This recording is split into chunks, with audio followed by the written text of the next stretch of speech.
ജീവിതങ്ങളുടെ നടുവിൽ ദൈവത്തോട് വിശ്വസ്തത പുലർത്തിയ വിശ്വസ്തരുടെ നിരയുടെ ഭാഗമാവാനുള്ള അദമ്യമായ ആഗ്രഹമായിരുന്നു എലീശായെ ദൈവത്തിൻ്റെ തിരഞ്ഞെടുക്കപ്പെട്ടവൻ്റെ സ്ഥാനത്തേക്ക് ഉയർത്തുന്നത്.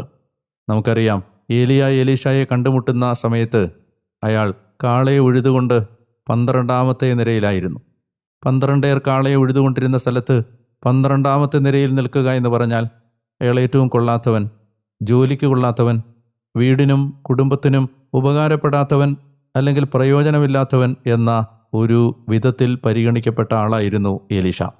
അങ്ങനെ മാതാപിതാക്കന്മാരുടെയും കുടുംബത്തിൻ്റെയും ബന്ധുക്കളുടെയും നാട്ടുകാരുടെയും എല്ലാം കണ്ണിൽ അത്രയും ഇൻസിഗ്നിഫിക്കൻ്റായ ഒരു മനുഷ്യനാണ് ഈ ദൈവിക പദ്ധതികളുടെ ഭാഗമാകാനുള്ള ഉത്കടമായ ആഗ്രഹത്തിൻ്റെ പിൻബലത്തിൽ ഇനി പ്രവാചക സംഘത്തിൻ്റെ മുഴുവൻ നേതാവായി മാറുന്നത്.